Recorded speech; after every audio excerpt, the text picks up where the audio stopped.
মাঝে মাঝে মিসিং হয়ে যাওয়া ভালো, আর অনেকে চায়ও আমি মিসিং হয়ে যাই। বারবারই এসে মানে ব্যাটল ফিল্ডে আমি দাঁড়িয়ে পড়ি, বারে বারে যুদ্ধ করি। সোশ্যাল মিডিয়াকে এখন আর আমি অতটা মানে সেইভাবে গুরুত্ব দিই। ব্যক্তিগত আক্রমণ, আপনার আর বডি শেমিং করা, বা যে এ কেন এই পোশাক পরেছে, ওকে জঘন্য লাগছে, এই করছে, তো সবাই তো মানে মানে এটা ঠিক না। তাহলে দুটোই হারিয়েছে মানুষ, মান আর হুঁশ। আগুনে পুড়ে, রোদে পুড়ে, জলে ভিজে, তবেই না আমি ইস্পাত হব। আমি ফিয়ারলেস, এবং আমি মনে করি এইভাবেই আমি থেকে যাব মানুষের মনে।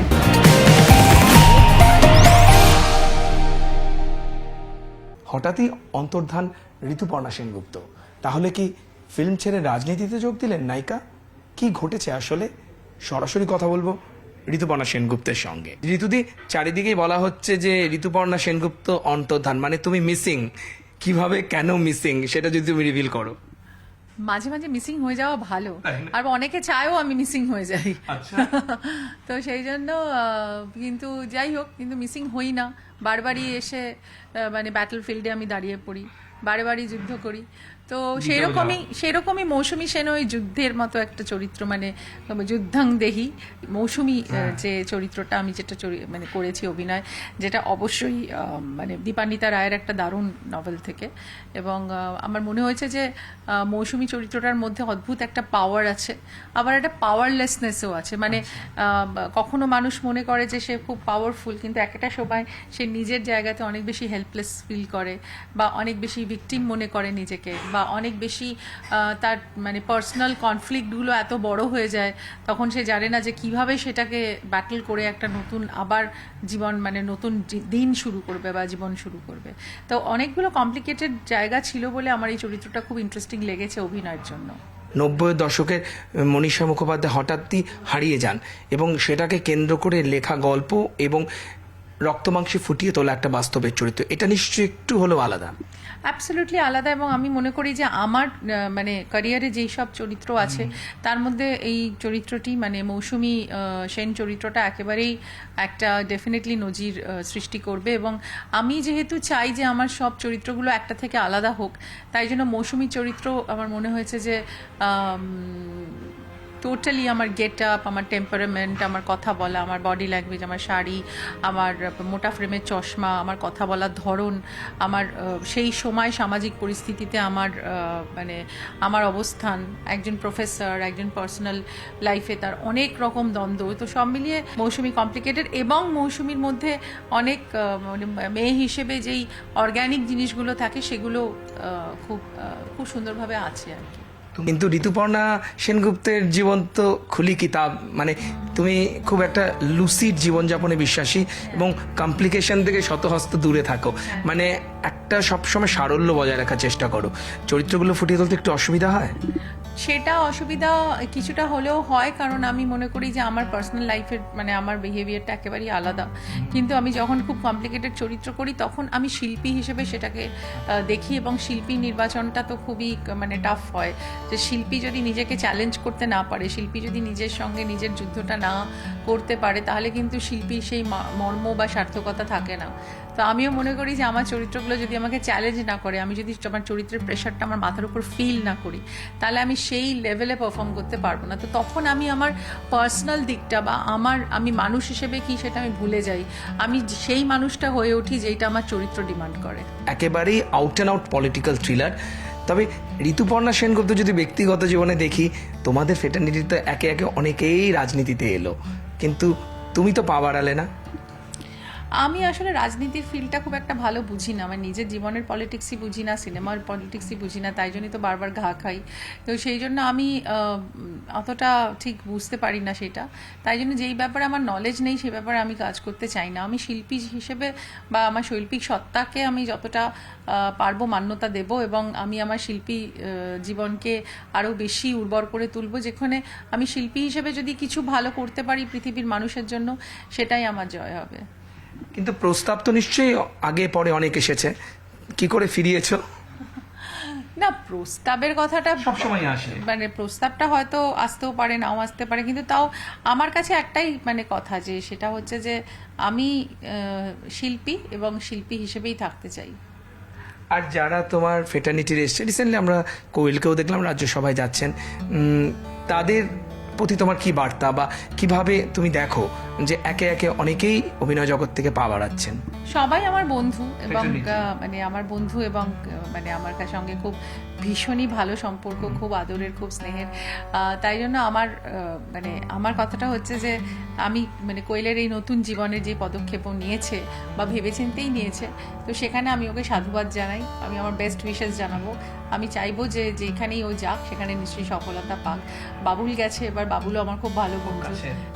তো আমি মনে করি যে ওরা নিশ্চয়ই যেই মিশনটা ওরা নিয়েছে নিশ্চয়ই সাকসেসফুল হবে। এই যে পলিটিক্সের কথা বলি, যে ঋতুপর্ণা সেনগুপ্ত তুমি বলে পলিটিক্সটা খুব কম বোঝে, কিন্তু ইন্ডাস্ট্রিরও একটা পলিটিক্স থাকে। সেই টলিউড ইন্ডাস্ট্রিতে পলিটিক্সটা না বুঝে এত বছর নাম্বার ওয়ানে জায়গাটা টিকিয়ে রাখা, আমার তো মনে হয় 220 ওপর চরিত্র হয়ে গেছে, তাই তো? জানি না পলিটিক্সটা বুঝি কিনা, তবে এটা বুঝি যে পেশেন্স আর হার্ডওয়ার্ক, আমার কাছে কোনো শর্টকাট নেই। হয়তো সেভাবেই এখন অবধি পরিশ্রম করি। আমাকে হয়তো অনেকে বোকা বলে, অনেকে বলে যে আমি শ্রুড নই, আমি অতটা ক্যালকুলেটিভ নই, কিন্তু ক্যালকুলেটিভ অতটাও হতে চাই না। ঠিক আছে, হয়তো জীবনে কিছু মিস হবে, কিন্তু আলটিমেটলি যখন ওপরে যাব তখন সব যেটা রেখে যাব পৃথিবীতে, সবাই বলবে ভালো কাজ ছিল, একজন ভালো মানুষ ছিল। আর এটা তো সত্যি না, 220-21টার মতো চরিত্র হয়ে গেছে আপাতত। পথটা তো খুব একটা মসৃণ ছিল না, অনেক রকম হার্ডেল পেরিয়ে আজও আমি ঋতুপর্ণা, এক ডাকে ইন্ডাস্ট্রির মুখ। দেখো, হার্ডেল পেরোতেই হবে, যুদ্ধ করতেই হবে, পড়ে যাব, আবার উঠবো, আবার ফেলিয়ার হবে, সাকসেস হবে, তারপরেই আমি মানে আগুনে পুড়ে রোদে পুড়ে জলে ভিজে তবেই না আমি ইস্পাত হব। তাই জন্যে আমি মনে করি যে ইস্পাত যদি হতে হয় সব কিছুর ভেতর দিয়ে আগুনের মধ্যে, গরম আগুনের মধ্যে দিয়ে যেতে হবে। তাই আমি সেটাকে ভয় করি না, আমি ফিয়ারলেস, এবং আমি মনে করি এইভাবেই আমি থেকে যাব মানুষের মনে। আর মনে রয়েছে বলে ইন্ডাস্ট্রি, তুমি যেটা বলে, সবাই কিন্তু তোমাকে খুব ভালোবাসে এবং সবারই তুমি খুব কাছের। আর এটাও বলে যে বিপদে আপদে ঋতুপর্ণাকে ডাকলেই পাশে পাওয়া যায়। তাই এই যে এত সুন্দর একটা গুড ইমেজ নিয়ে থাকার পর কেউ যদি পেছনে কিছু বলে, কটূক্তি করে, তখন কি ব্যক্তিগতভাবে দুঃখ পাও, খারাপ লাগে, বা কিভাবে ওভারকাম করো? খারাপ তো লাগে, খারাপ কথা শুনলে খারাপ লাগবে না? হয়তো তখন মনে হয় যে ইস, এত খারাপ করে বললো, অত জানেই না হয়তো কোনো সত্যি ঘটনাটা কি, বা আমরা কিভাবে কত পরিশ্রম করে এই জায়গাটা করি। তো আমি তাদেরকে ইগনোর করি আর তাদের ক্ষমা করে দিই, ভাবি যে তারা বোধহয় তারা একেবারেই ইগনোরেন্ট কিছু লোক যারা এইসব কাজ করে। আর শোনো, যদি আমি আমার নিজের প্রকৃত জায়গায় থাকতে চাই, তাহলে আমাকে এত কথা শুনলে চলবে না। আমার লক্ষ্যে স্থির থাকতে হবে, আমাকে ফোকাস থাকতে হবে।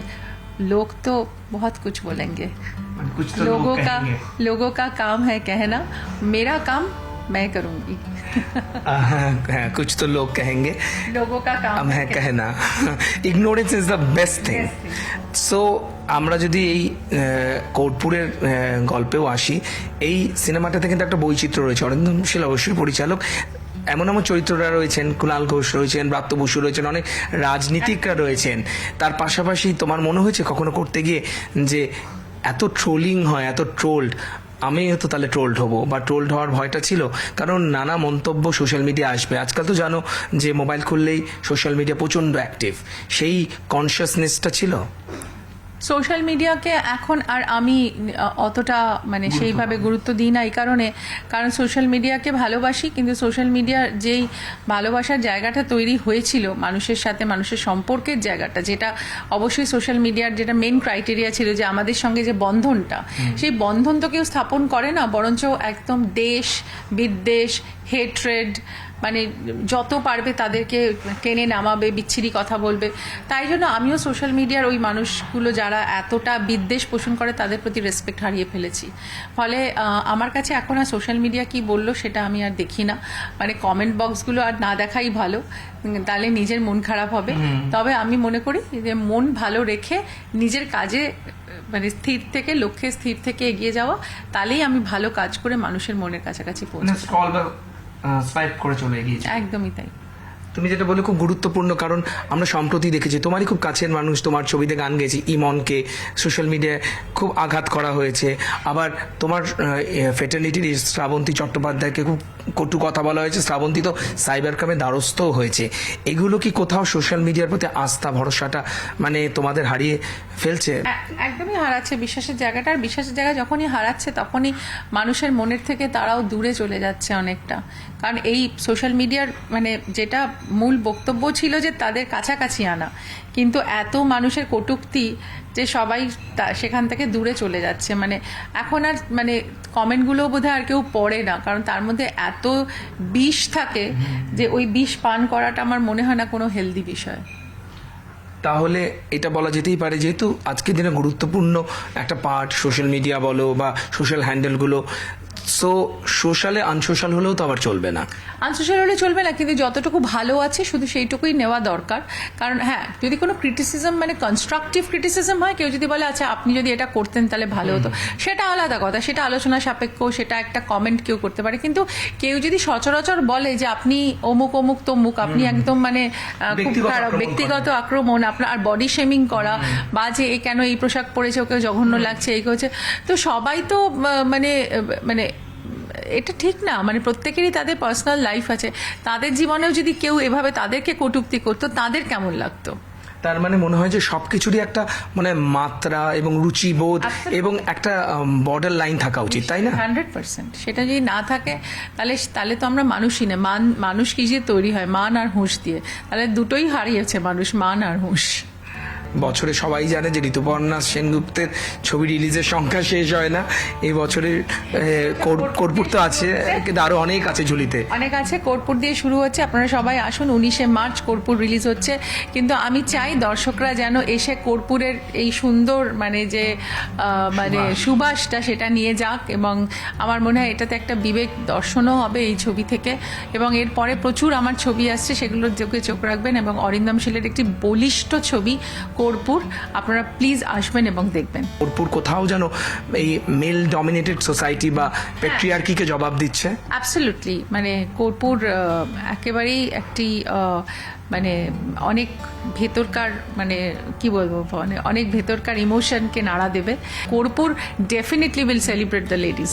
আর তোমার লেডিস সার্কেলদের কি বলবে, যারা ঋতুপর্ণার শুধু ফ্যান অনুরাগী না, ফলোয়ার্স অন্ধ ভক্ত? তুমিও তো নারীত্বের জায়গা থেকে একটা সত্যি এমন একটা ল্যান্ডমার্ক তৈরি করেছো যে বহু পরবর্তী প্রজন্ম একটা উদাহরণ বা এক্সাম্পল সেট করা। একদমই তাই। এবং আমি চাইবো যে এই আমরা যেভাবে কাজ করছি এবং কোথাও না কোথাও গিয়ে চেষ্টা করছি যে নারীদের ভেতরে, তাদের ভেতরের যে জমে থাকা ক্ষোভ আছে বা ভেতরে যে ঘুমিয়ে পড়া মানুষটা আছে তাদেরকে জাগিয়ে তুলতে, এইভাবেই নারীরা জেগে উঠুক এবং এই সমাজের পরিবর্তন আনুক। অনেক অনেক ধন্যবাদ ঋতুদি। কথা বলছিলাম ঋতুপর্ণা সেনগুপ্তের সঙ্গে। শিহরের নির্বাচন, তবে ঋতুপর্ণা সেনগুপ্ত কিন্তু রাজনীতির আঙ্গিনায় পা রাখছেন না, বরং চলচ্চিত্র জগতে আরও ভালো ভালো কাজ করার ইচ্ছা প্রকাশ করলেন। ক্যামেরায় কাঞ্চন ভৌমিকের সঙ্গে মানুষ বসা, নিউজ 18 বাংলা।